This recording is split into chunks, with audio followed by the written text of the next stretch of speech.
Star Wars Battlefront 2 will go down as a controversial mess for Electronic Arts. As their CFO Blake Jorgensen said, this has been a good learning experience for them. Although other than this really just being a PR disaster, I think it was more to show that Electronic Arts crossed the red line and players were tired of their manipulative microtransactions that have become a normal in their sports titles, which include FIFA and Madden. Since Star Wars Battlefront 2's microtransactions have gone offline temporarily, thanks to Disney intervening, things still haven't really gone all that well for Electronic Arts. Their stock took a massive hit, losing over $3 billion in value. A petition has been rising calling for Disney to revoke EA Star Wars license, with the core reason being that EA is incapable of respecting players and the Star Wars property. This petition currently stands at over 150,000 signatures. A lot of angry people. Electronic Arts upper management also have been saying some very eye-opening things, such as why they chose not to go with cosmetic with microtransactions, blaming Star Wars canon as the reason, and also citing the most extreme example of Darth Vader in pink. But at the Game Awards, EA got a nice roasting from Zachary Levi and Bethesda, but also a developer working with them, Joseph Ferries, kinda defended and dissed EA. And this is my idea. It doesn't have anything with the EA shit going on, with the loot box and stuff. Okay. No. Okay. Look. I'm gonna say to you one thing.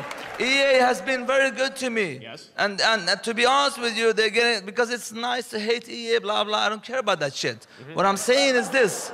All publishers fuck up sometimes, you know? Yeah. That's how it is.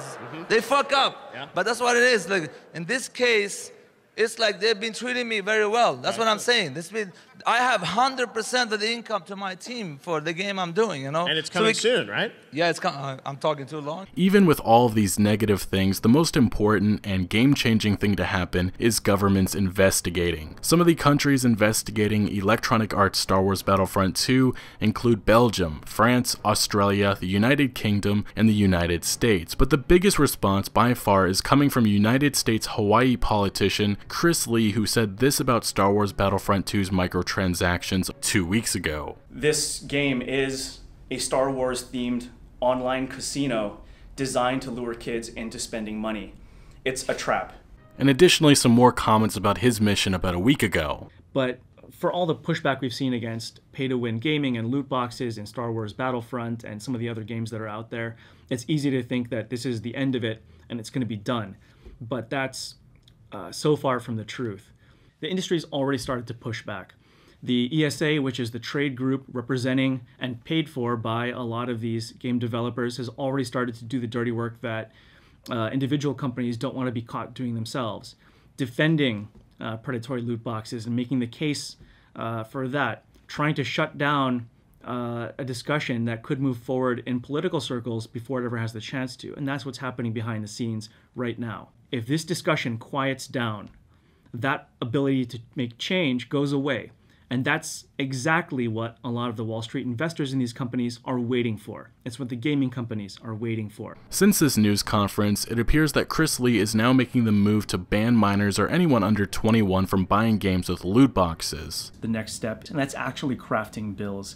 One of the things we have to do is actually turn a conceptual idea like prohibiting loot boxes to people who are under 21 into actual legal language which can be applied effectively. While this may be great news, it does make me very nervous. As Chris said, right now he is drafting a bill and who knows if it will get passed, but if it does, we very likely could see other states and governments in general move to do the same, although I wouldn't be surprised if lobbyists working on behalf of these publishers work to defeat these bills. Anyway, I do want to cite another Hawaii politician, Shaun Quinlan's remarks from a week ago, in which he said the following to Glixel, quote unquote, "The fear when you introduce government legislation into private enterprise is that we're going to overreach. That is my fear. Ultimately, it's best for the industry to self-police." And he also continued with the following, "I was on Reddit one morning, and every single post on the front page was about Battlefront. I realized just how bad it has gotten. We've been on this path for 15 years, with day one DLC, subscription passes, pay to win. We as consumers kept accepting that, kept buying those games. Now we're at a place where we need to consider, do we need to legislate? Does the ESRB have to consider a new rating that could deal with gambling and addictive mechanics? Shaun is exactly right, and overreaching is my biggest fear for all of this. Although with these publishers making record profit, and some people spending thousands of dollars off of these addictive and manipulative microtransaction models, something is going to have to be done. It was only a few days ago where a Kotaku article was published about a 19-year-old who spent over $13,000 on microtransactions, which really highlights one of the biggest issues with this feature. Shaun Quinlan's final remarks actually is the most striking, in which he said, quote unquote, "I think the mechanism is so close to gambling when we talk about psychology and the way addiction and rewards work. I think whether or not it means the strict definition of gambling, it's close enough and the impact is close enough. The United Kingdom recently said loot boxes were not gambling based on the current law, which they have to enforce, but acknowledged the line between video gaming and gambling is becoming increasingly blurred. And a French lawmaker recently penned a letter to the country's gambling authority over potential concerns with Star Wars Battlefront 2's loot boxes. Unfortunately for Electronic Arts and other publishers, something is going to have to be done about this eventually. Years ago, the ESRB was formed by publishers that included Nintendo and Electronic Arts to stop federal regulation, as back in the early days of gaming, it was seen as being much more controversial. Yeah, video game violence and what the games featured were much more frowned upon back then than today. But getting back to Chris Lee, he's also been asked about rising prices in making games, in which many people cite as the main defense for Electronic Arts and Activision and other publishers' shameless microtransactions. Chris Lee actually cited what Electronic Arts said to their investors, which was that removing microtransactions from Star Wars Battlefront 2